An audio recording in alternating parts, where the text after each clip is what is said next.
Hello, Ben with Uber's Cosplay. I'm going to explain some of the tools and materials I use to do some of my Sintra work.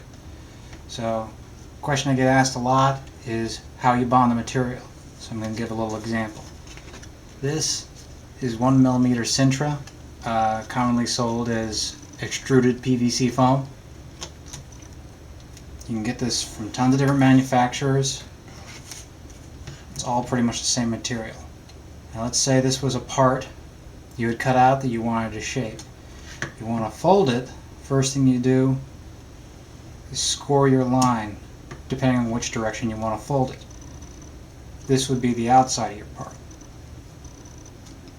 And then you have your fold. Now if you wanted to have it fold in the other direction, you would flip it and score the other side and then bend it.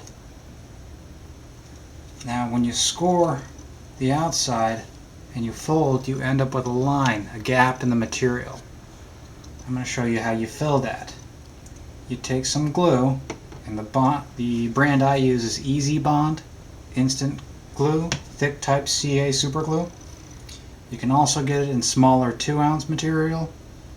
It's a little more expensive that way. These you can get on Amazon, 16 ounces for about $40 US.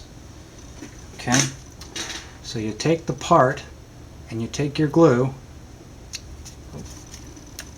sorry, and you slowly fill in that gap with the glue. You don't have to have it be super clean because you're going to come back and clean it up later. This is the glue accelerator. Just a little tiny drops, all you need usually.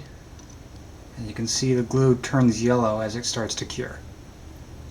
Now what I'll also usually do is I'll put some glue on the back of the inside of the part to secure that area where it's going to fold, just for a little extra strength. And we'll do the same here for this other fold.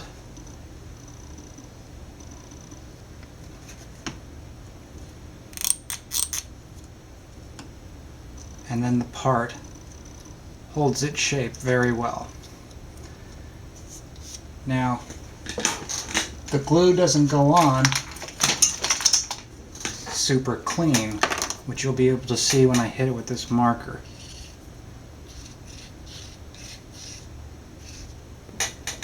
You can see raised area that will look really ugly if you paint it like that. So what you do is you take some sandpaper. This is 180 grit. No, this is 150 grit on a sanding block. And you smooth out all the excess glue.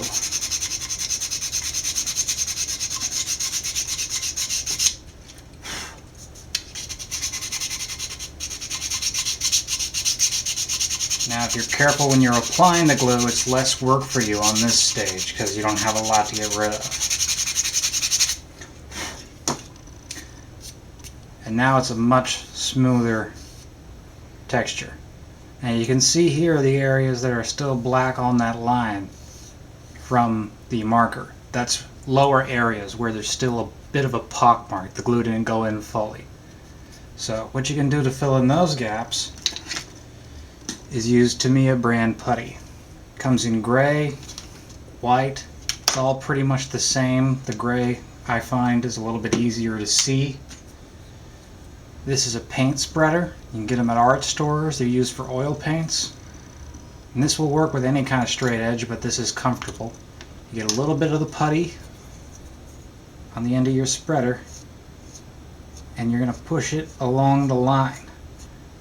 Now what this will do is this material will shrink a little bit, the putty, as it dries, and it will sink into those gaps. And you can use the tool to pull away any excess and keep pressing it into the gaps. So when this dries, you can sand it again with either the 180 and then move up to higher grit sanding blocks to smooth that all out. Now for a rounded part, like this disc, let's say you were doing like a rounded shoulder bell. where you are going to have two faces meet each other, like this. Take some masking tape,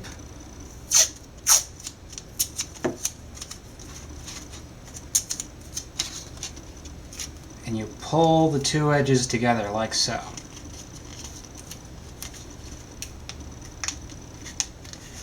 Don't try to do it all at once. Take small pieces and go slowly so that it stays nice and tight together. And then you've got your kind of cone or rounded shape. Now on the back side, just like the other part, you take some of the glue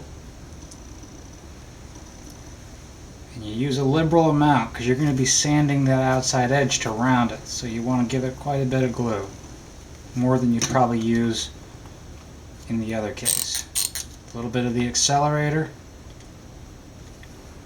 give it a few seconds, maybe push it together just so you get that nice bond.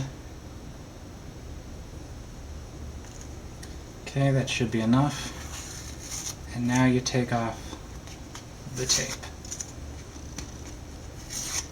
And now what you may have happen is some of the glue has seeped through the edge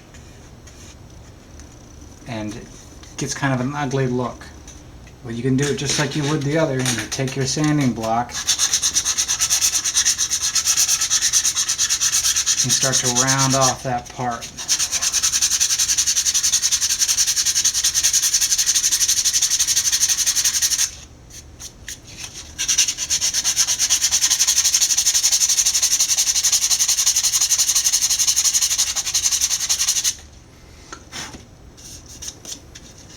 And now it's a lot cleaner. You can take your putty again and do the same as you would for the regular pieces. And you want to leave a little extra putty on top because this shrinks slightly in the air once it cures. So you leave a little extra on top. If it's a little bumpy, that's fine because you're going to sand it all away. Okay, and this should be mostly dry by now. So we can take our sanding block and start to remove the excess putty. Now Sintra doesn't have a perfectly flat finish, it's kind of satin. So you'll see some of this putty remains even though it's smooth. That's fine, that's normal.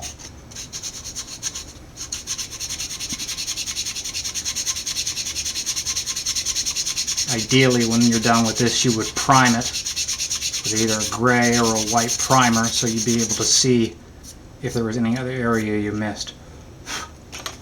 And now it's nice and smooth to the touch. And if you were to paint it, in this case I'll use a marker,